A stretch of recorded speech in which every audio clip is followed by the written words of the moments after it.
Please welcome George Connolly. George, the floor is yours. Always love being here. Wonderful.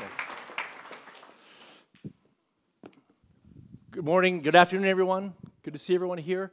Thank you, Mikhail. How many times have I done this? 4, 5 or 6, yeah. And also to Hans for inviting me. I don't see you in the audience. And Pierre's great thoughts and fantastic thoughts. So great to be here. Wonderful to be in Brussels with all of you.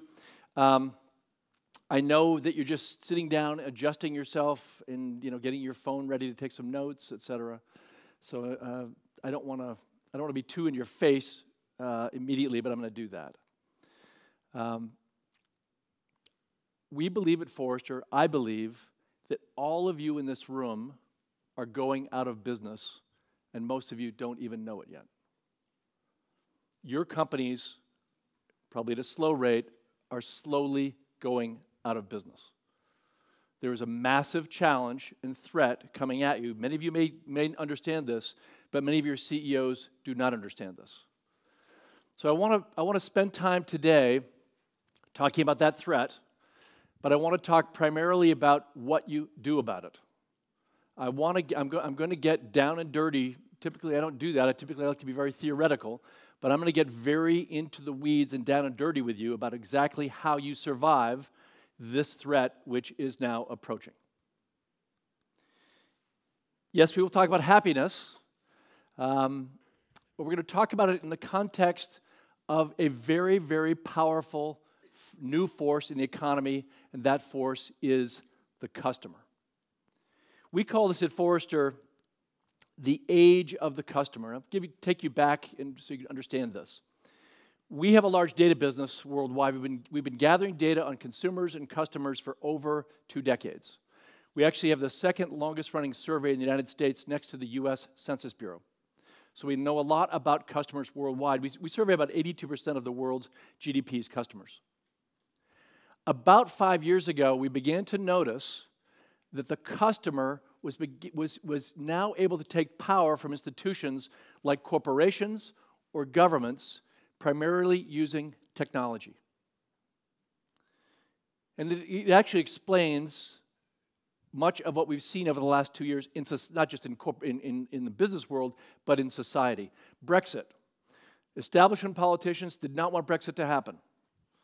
Most prognosticators said it will never happen, but the voters in the UK had a different idea. They took their own direction on Brexit. Donald Trump. No one's smiling, I can see. Think about this for a second. Hillary Clinton outspent him 5-1 in that election. As I like to say, he was a haircut, a jet, and a Twitter account. That's really all he had. No establishment Republican politician supported him, not one. Not one former Republican president supported him. One newspaper in America endorsed him. But again, the voters had a different idea. The voters took a different direction. So we see this, and we talked about the trust, Richard Edelman's survey every year on trust. We see this separation of the people and the customer from where the elites want them to actually head. And so we call this the age of the customer. And with the customer now becoming the most powerful force, we think, in the economy. A force which will put your companies out of business if you don't fully understand and come to grips with this phenomenon. Every 2 years, Forrester takes a big snapshot of consumers worldwide to get an idea of exactly what the behavioral shifts are. And I will tell you, even in the 24-month interim periods, a lot of behavioral change happens. So I'm going to show you now, 2 months ago, we released the new survey. So I'm going to give you a flavor for exactly how the consumer is functioning now. Number one, willingness to experiment. We're finding that the distance between new innovation and acceptance by the customer is vastly collapsing. iPod, I think it was 2 years to 1 million. iPad, 1 year to 1 million. iPhone was 6 months to 1 million. The Alexa was 1 month to 1 million sales. Now there's 22 million Alexas in the world. So the customer now very willing to adopt, to buy, adopt, try at much faster speeds. Second, we understand this we all have these in our pockets. We understand this very, very device-centric. Number three, the willingness of the customer now to connect the physical world to the digital world, to walk into a store, take a picture of a product, and then go buy it online. A physical to digital integration, very high acceptance on the part of the customer. Number four, very savvy around information, how they absorb information, how they manipulate information. And then probably the reason that Mikhail invited me to be here today, number five is it has to be about them. What does it do for me? What is the efficacy for me? Does this make me happier? Is this actually improving my life? I don't really care about everyone else, but what about me? So that is that's the snapshot. This is this powerful force in the economy, and that's what they're looking like. And I love this picture from the election. Kind of demonstrated it. She didn't win, but there you see physical to digital. There you see the device. There you see it's about me. It's about me and the losing candidate. She didn't actually lose by the popular vote, I might point out. So we can see this in the economy. By the way, this can be rather dangerous, this device centricity. You can see from this video. Yeah, just a couple of minutes ago, the bear left the clearing in the backyard there, and he made his way over to the driveway over on Mayfield. He came down that driveway, down Mayfield, and now he's on Briggs, and now it looks like he's turning into another driveway here. We're going to kind of maneuver around and see if we can get another shot of him. But yeah, there's a person walking right there. Oh, man. We got someone, a resident there. He just saw the bear. She's okay. Then she gets out and all awkwardly walks away. Oh my God. I've been in London this week, and it's just amazing how people can do this. You know, walk along through a crowded street and do that. It's dangerous. There is a little company in New York City that's helping out with this problem.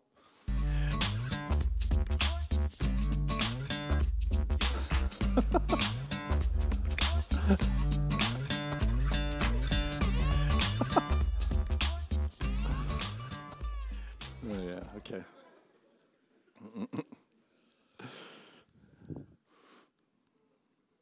So let's get down and dirty. By the way, you're going to hear some fantastic theories, research from academics about happiness from this stage, but I'm going to get down and dirty with you about how you have to change the way you operate in this age. How do you operate when the customer is demanding so much happiness?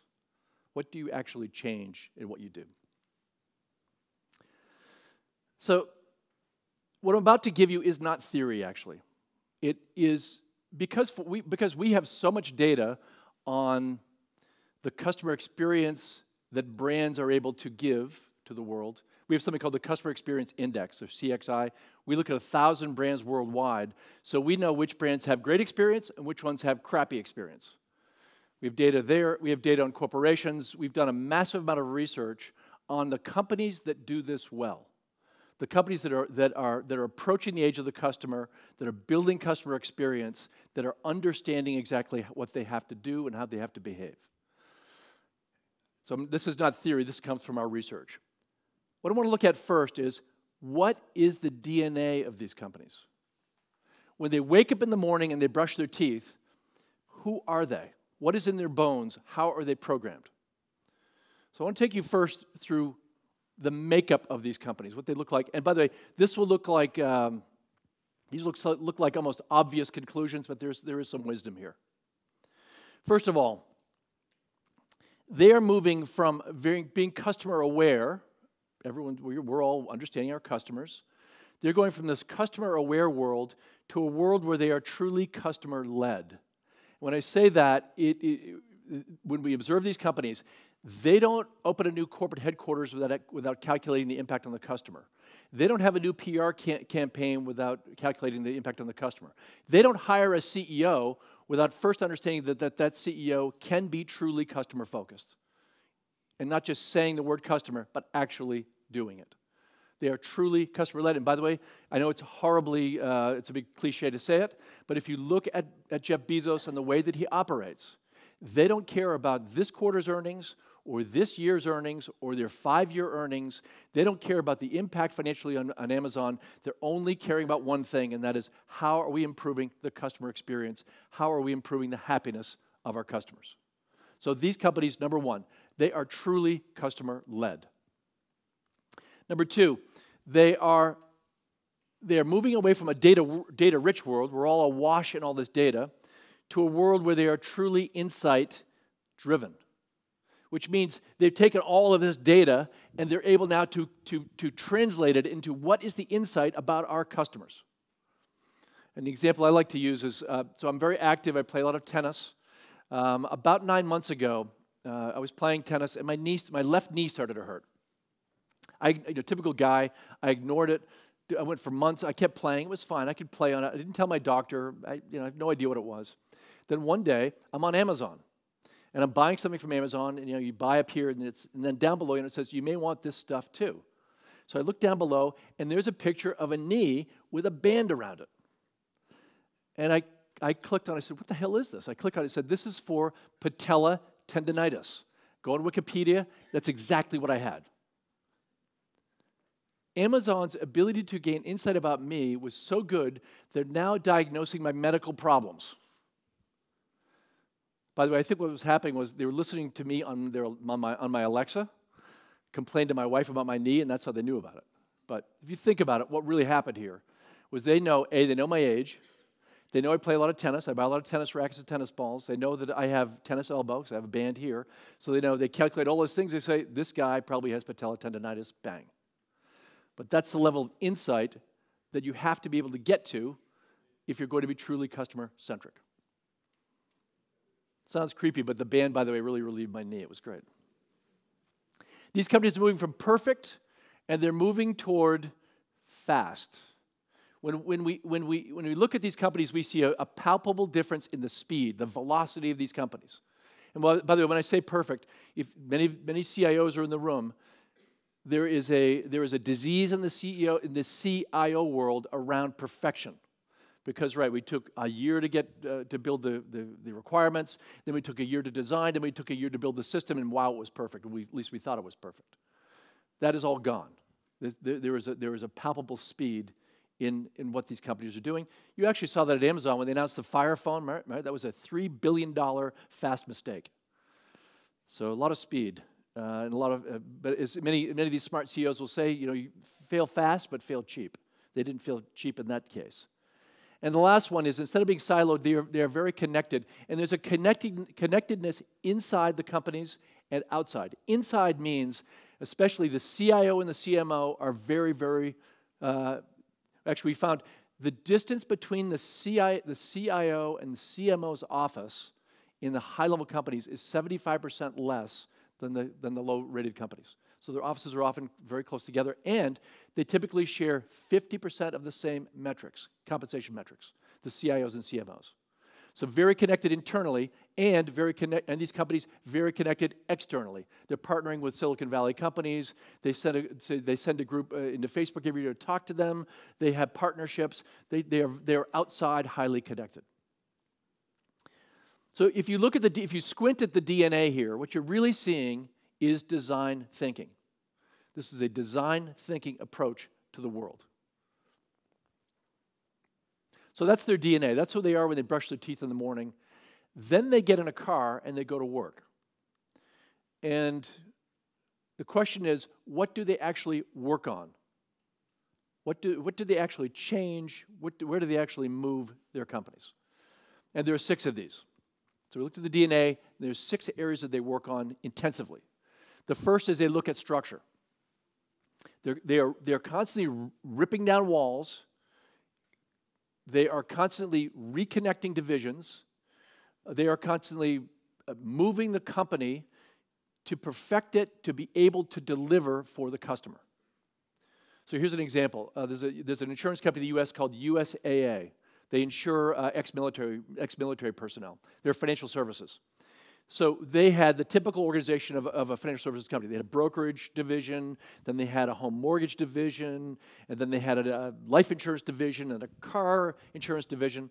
And what they did is they tore down all of those walls, and they looked at the journey of someone who retires from the military, they get a mortgage, they buy a house, they buy a car, they get car insurance, they get life insurance, and they rebuilt themselves to be able to flow with that journey of the customer. Northwestern Mutual Life has restructured their technology.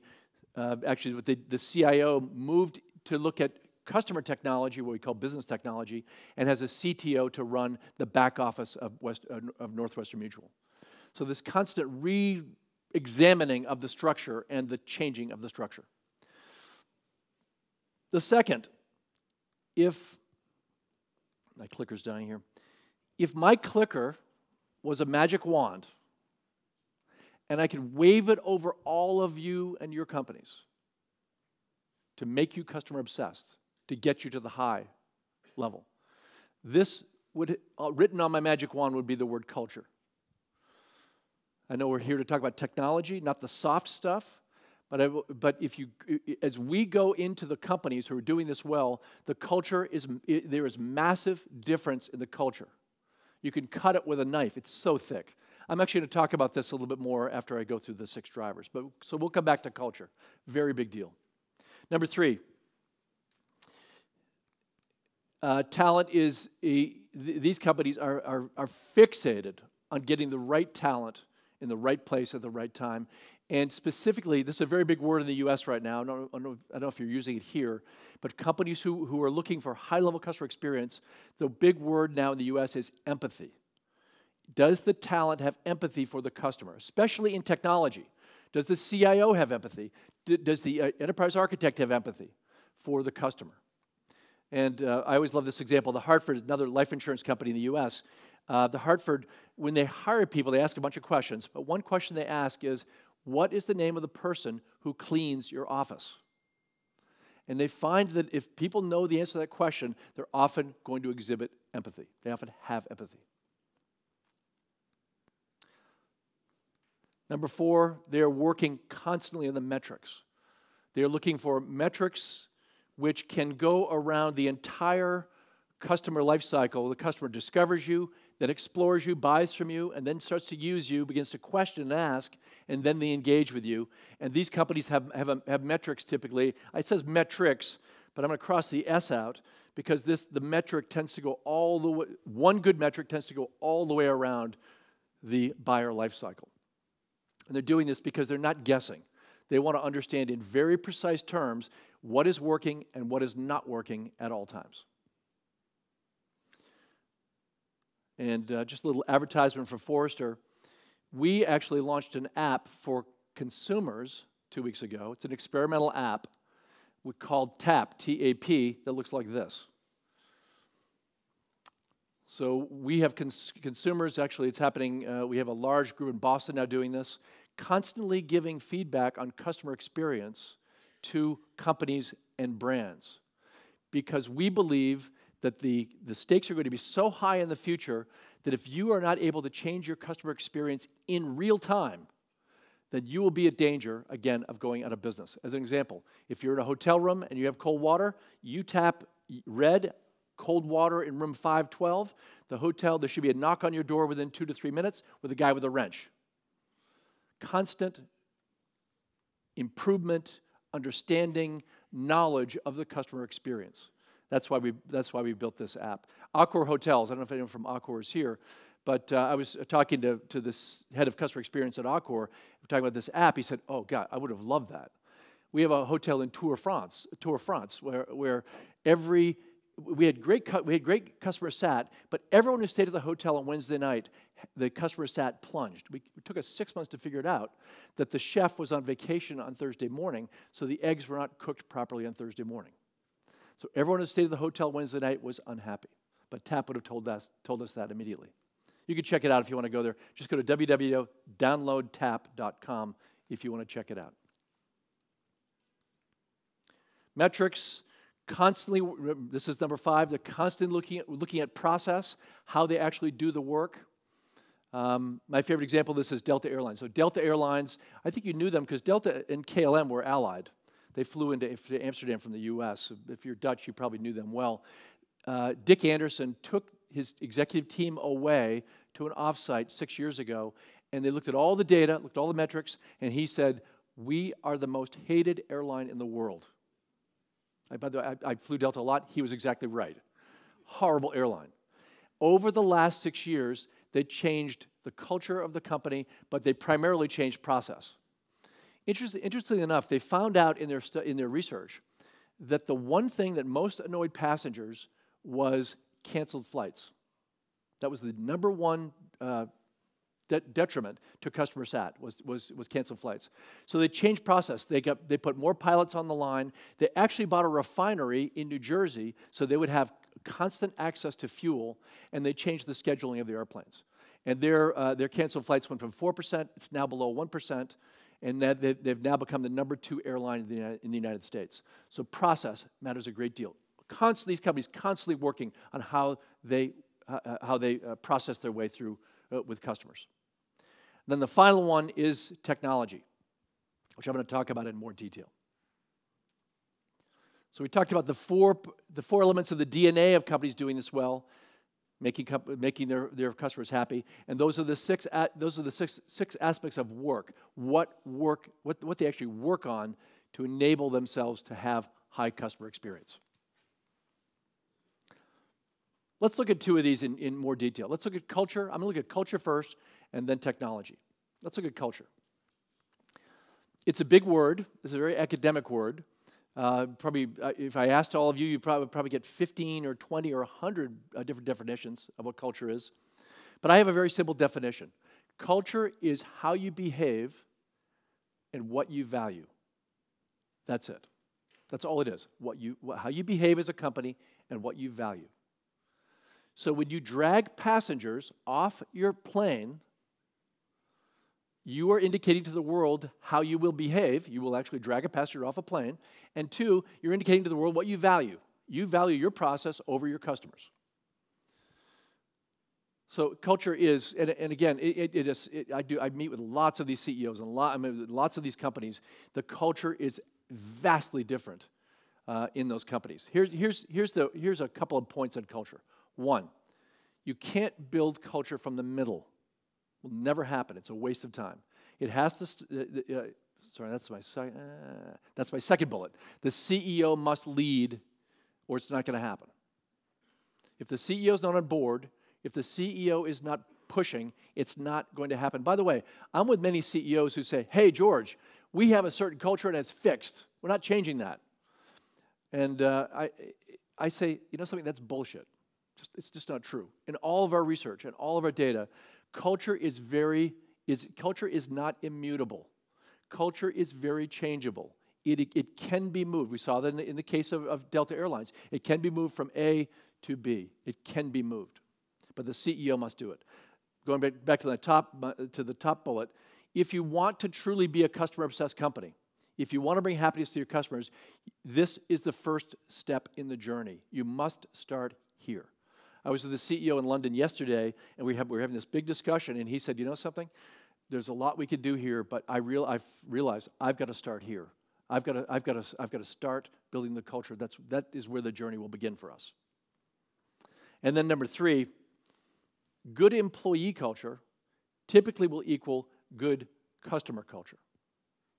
If your employees are mistreated, if your employees are unhappy, if your employees do not feel the mission, what was the mission? Have fun and try hard. Try hard and have fun. If they're not there, you're never going to get a good customer culture. Won't happen. And the data will show this. This is actually a question we asked of companies. Employees are happy to work in my organization. If you look at the far right, these are customer-obsessed companies, 94% answering. You can see to the left. And then if you look at a little more objective data, this is Glassdoor. Does Glassdoor used in Europe? Does everyone know what Glassdoor is? Used here? Okay, good.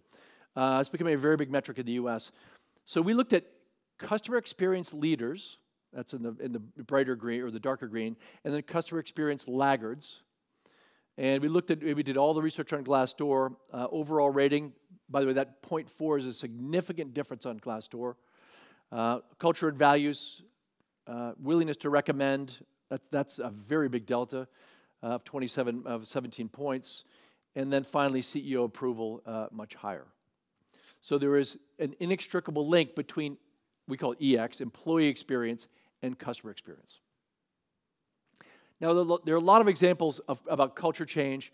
Here's one of my favorites. I'm not going to spend much time on this, but it's a really kind of a cool case. In the U.S. now, energy is being deregulated. So energy distribution is being deregulated. The TXU Energy in Texas, old energy company, unionized, et cetera, but they totally changed the culture over the last several years. They call it the X factor, the commitment to every customer experience, literally the center of our brand now.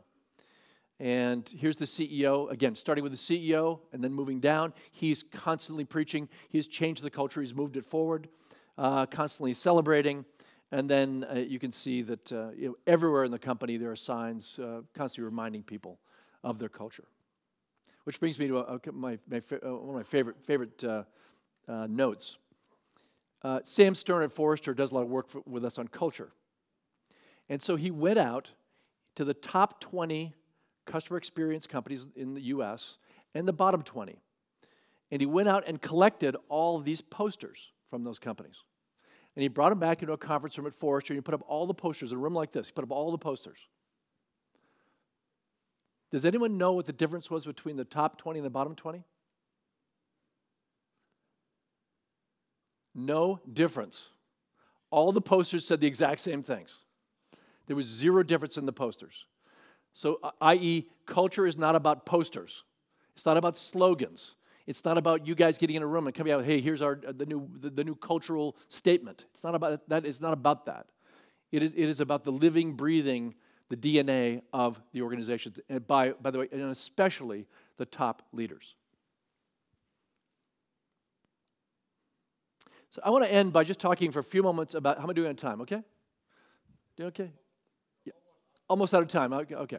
Well, I want to talk about technology for just a few moments, and then we'll take a question or two. Let's talk about technology. So last year, I bought a new car. For people who don't know cars, it's a Tesla S on the left, and that's an Audi A8 on the right. So for years, I drove the Audi A8. I had actually 4 Audi A8s. I love that car, one on the right. But then I bought a Tesla. So the question is, what is the difference between those two cars? What is the difference between the Audi and the Tesla? By the way, it's a rhetorical question which I'm about to answer, so you don't need to know this to blurt it out. What's the difference between those cars? Is it this? This is a picture of one of my sons driving it. Let's say not driving it.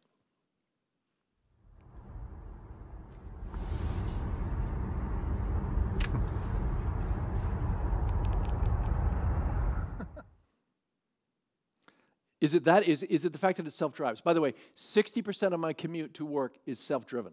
I do not touch anything. But by the way, I'm a software geek, so I don't trust it. But it does drive me. 60% of my commute is I do not touch anything. So is it self-driving? Is that the difference between those two cars? Is that? Or is it this? You ever wonder how you plug in a Tesla?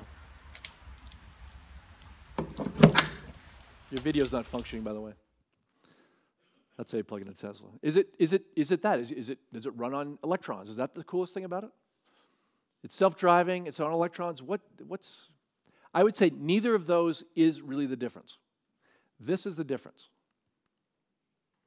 So what you're looking at is the big screen in the Tesla. You're all familiar with that.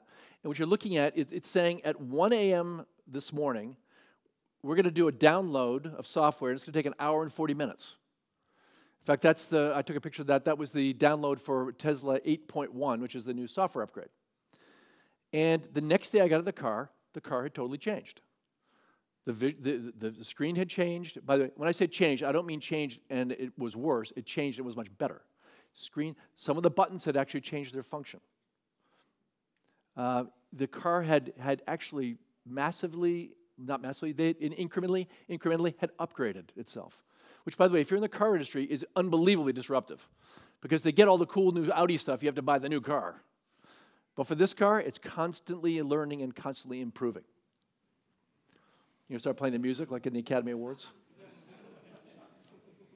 I'm almost finished. I'm getting there. The difference between the Audi and the Tesla is that Audi, or Tesla, has something called BT, business technology. Business technology are the systems, processes, and technologies to win, serve, and retain customers. Does everyone get this? I'm making differentiation between the technology you make for your customers and the technology that runs the back office of your company. What is Amazon? Amazon is just a retailer with great BT. What is Tesla? It's just a car maker with great BT. What is Facebook? Facebook is just a media company with great BT. So the big difference in these companies, high and low, is the high ones have terrific business technology. And a couple of bullets before I get yanked off here. Just if you're a CIO, in your company, you should be budgeting BT separately from back office. If you don't do that, you will never get the budget to the BT side. 2, rationalize the back office to fund BT. That's why you're cloudizing, I invented that word, cloudizing or virtualizing your back office. You're trying to get money up into the BT side. And the last one is that BT is not built by the CIO. Don't get that idea if you're a CIO. Hey, wow, this is great. I'm going to take over everything. No. You're going to be building this in tight collaboration with the CMO. In fact, we see that in those high-level companies. We see this tight collaboration. Okay, customers demand happiness. I'm going fast. You must master the customer-obsessed operating model to survive. You're not, and I'm not saying this for dramatic purposes, you're not going to survive if you don't master this model. And why would you do it? It's kind of, hey, I saw George talk, it was great, the theory, et cetera. There's one reason you do this. It's because it's about revenue. Our revenues grew 10% or more during our last fiscal year. Customer-obsessed companies at much faster rates. And then if you compare the high customer experience leaders with the low ones, this is revenue increase over a 4-year period, 5-year period, from 2000 to 2014 in the cable business. You can see these different growth rates, retail, investments, and airline. CEOs only think of 2 things. They think of revenue increase and they think of profit increase. The reason you become customer obsessed, the reason you bring happiness to your customers is not because you're altruistic, you're doing it for money. Thank you very much. Thanks, George. Thanks. One question or no question? Sorry? One question or no question? I have one question okay. for you. But I think that you made it very clear the absolute urgency to make digital happiness and customer obsession matter, right? Yep. If you don't, you're out of business. But yep. I have the question about your example about Tesla and Audi. So Audi, they build a wonderful car. BMW, they build wonderful cars. I mean, they spend a huge amount on every detail. I think they have a separate department at BMW to engineer the sound of when you close the door, right? The zoop sound. So why does the software suck in the Audi? Why don't they have a reasonable user in it? Because the software is terrible, right? It's terrible, yeah. Well, no, actually, I liked my first 3 Audi A8s. The last one I had, the software was horrible. It was pathetic. I think that Elon Musk is starting with software first and then the hardware. I think he's inverted this whole thing. You know, he's not building something with wheels. He's building a container, so when will a Apple vehicle have to move that software from point A to point B. So when will Apple have a car? So I've been predicting for a while that the reason since Steve Jobs died, there's been zero innovation at Apple. This watch is horrible. Do not buy this watch. It's garbage. Doesn't do anything. Is it the 3 or the 2? I don't know what it is. It's just horrible. Do not buy this. Apple has done nothing since Steve Jobs died. They've really done. They're just milking. You know, they're milking his one invention just over and over.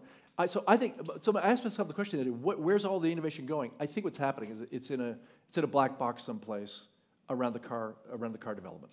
I think they're trying to keep this all very quiet, but it's about the car. So would you buy an Apple car? Would I buy an Apple car? I think without Steve Jobs there, I would not buy it. The reason that I'm driving a Tesla is because of Elon Musk. I think, as I like to say about Apple, Apple still thinks it's Apple, but it's not. Apple is a cult without a cult leader. Right? Interesting. So that's why I think I would think twice before buying an Apple car. But I would not think twice about buying Tesla. By the way, if you think about happiness, I don't want to reveal my personal life to you too much, but every time I get in my Tesla, my dopamine is released.